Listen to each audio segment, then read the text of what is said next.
Okay, talk to us about how the market performed today. Okay, well, the market closed a bit down today, from the bullish run that we've seen in the last 2 weeks. You'll see that at the back of the AMCON, an announcement and the injection of, the bonds into a few of the banks that was taken over by the CBN.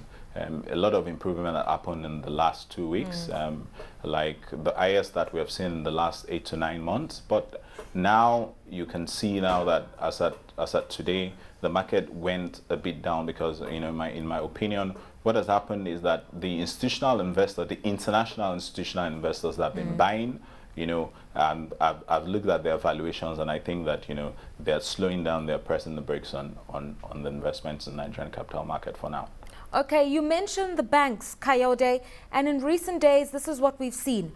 Rescued banks looking good, mid-tier banks having some gains, but top-tier banks some losses. Explain that to us.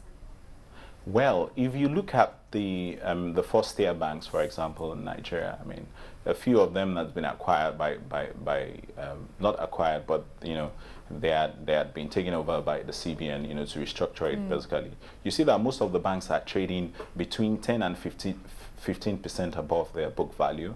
And that is the valuation that the market has given it since the recession in 2008. Now, for the rescued banks, you see that, after they've been taken over and the toxic assets that have been there, which are now being restructured, you can see that, it's looking good, because these banks, you see that there's still liquidity in them. They're carrying out their banking business.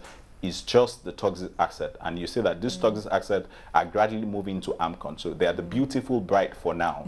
Unlike the first-tier banks that we've seen in the past.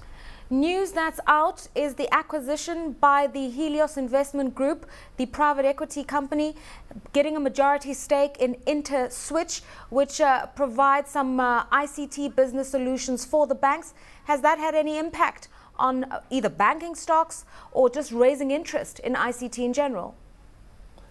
Well, that acquisition or that investment was about between 60 and 70% in InterSwitch.